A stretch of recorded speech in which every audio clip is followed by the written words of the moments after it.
Le fil d'actu de Mewe, permettez-moi de faire un peu la petite voix.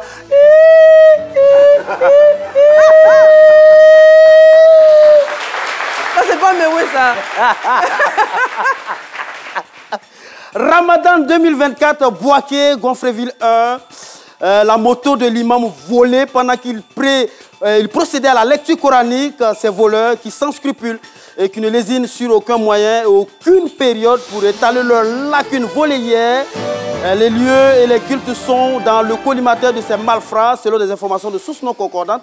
C'est le vendredi dernier que l'imam, à peine accompagné des visiteurs, que le muezzin interpelle que sa moto n'était plus stationnée à sa place. Pour rappel, cette moto de type KTM, dérobée, avait été offerte à l'imam par des fidèles. On se pose la question de savoir, les fidèles ont-ils repris leurs dons? Grosse interrogation, mais ce qui aussi, n'y a la qu'à dire à la bata.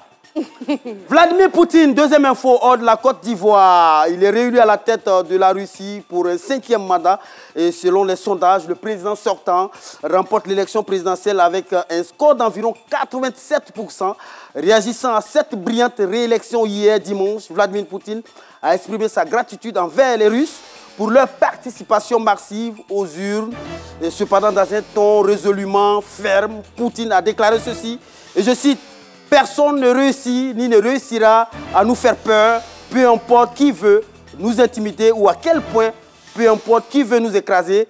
Cela n'a pas fonctionné aujourd'hui et cela ne fonctionnera jamais. » On termine par un mot de sport, JO Paris 2024. Bonne nouvelle pour la Côte d'Ivoire.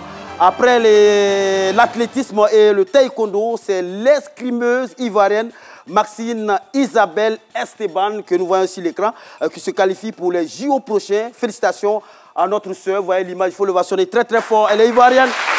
Ouais. Et les gens se demandent...